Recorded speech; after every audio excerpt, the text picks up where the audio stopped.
प्रख्यात लेखिका, संपादक और तकनीकी विशेषज्ञ डॉक्टर अनामिका अहिरवार ने विज्ञान और तकनीकी की दुनिया में एक नया कीर्तिमान स्थापित किया है।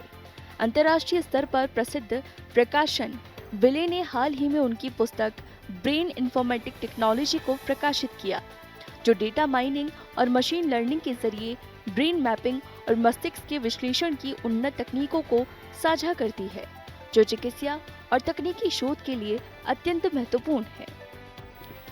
आज हम विज्ञान के ऐसे मोड़ पर खड़े हैं जहां इंसान का दिमाग और कंप्यूटर की टेक्नोलॉजी एक दूसरे के साथ हाथ मिला रहे हैं। पर क्या आपने कभी सोचा है कि अगर हम इंसान के दिमाग को डेटा की तरह पढ़ सके तो?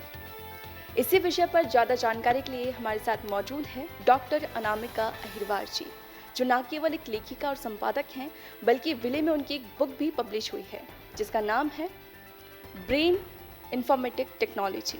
आइए उनसे बातचीत करते हैं। मैं doctor Anamika Ahirwar Compucom institute of technology and management Jaipur में प्रोफेसर के पद पर computer science and engineering department में कार्यरत हूँ। मेरी स्क्यूनियर वाइले पब्लिशर के द्वारा ब्रेन इन्फॉर्मेटिक्स टेक्नोलॉजी एक बुक पब्लिश हुई है।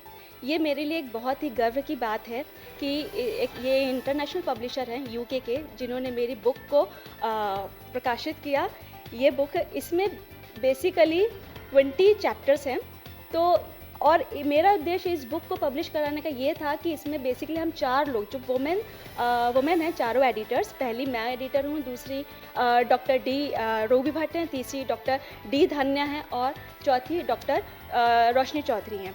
तो बेसिकली ये बुक रिसर्चर्स के लिए बहुत बेनिफिशियल है, क्योंकि आज के दौर में मेडिकल इमेजिंग एक इतना रिसर्च का विषय बन गया है कि जिसमें कि डॉक्टर्स, इसमें उनको बहुत ही बेनिफिट मिल रहा है। इसमें artificial intelligence, cognitive science, information technologies, deep learning, machine learning, ये सारे विषय जो आते हैं, जो कि बहुत ही इंपॉर्टेंट है रिसर्चर्स के लिए। तो उससे क्या हो रहा है, इन लोगों को मेडिकेशन में डॉक्टर्स को तो बेनिफिट मिल ही रहा है, साथ में रिसर्च में एक हम बहुत ही कहीं ना कहीं रिसर्चर्स अपना कॉन्ट्रीब्यूशन दे पा रहे हैं। ये आजकल जो एआई इन्फॉर्मेटिव टेक्नोलॉजी हम सभी लोग यूज़ करते हैं, इसका पॉजिटिव और नेगेटिव इम्पैक्ट स्टूडेंट्स की लाइफ में क्या पड़ता है? स्टूडेंट्स की लाइफ में तो देखिए हर चीज़ का प्रोस एंड कॉन्स होता है, ठीक है।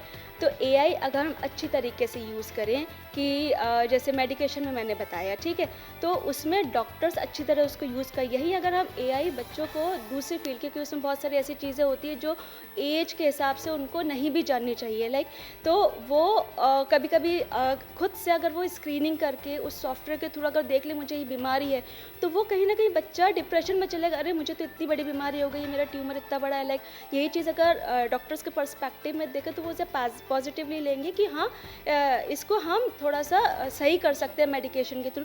तो इसका प्रोस एंड कॉन्स देखिए हर चीज़ का हो रहा है, जैसे चैट जीपीटी भी आ गया। तो अगर हम हेल्प कर अपनी जो अच्छी चीज़ डॉक्यूमेंटेशन को अच्छा बनाने के लिए अगर उसको यूज़ करते तो चैट जीपीटी हमारे लिए बूम है। लेकिन वहीं पे अगर हम देखा जाए तो हमारा माइंड कहीं ना कहीं डल होता जा रहा है। सिंपल एप्लीकेशन में अगर हम देखेंगे ना, वो लिखनी नहीं आ रही, हम सीधे चैट जीपीटी को सिक लीव एप्लीकेशन देंगे तो वो ज़्यादा, तो कहीं ना कहीं हमारा दिमाग बहुत ही एक डल हो रहा है, लेजीनेस आ रही है। तो हर चीज़ का पॉजिटिव और नेगेटिव इम्पैक्ट पड़ता ही हमारे माइंड में।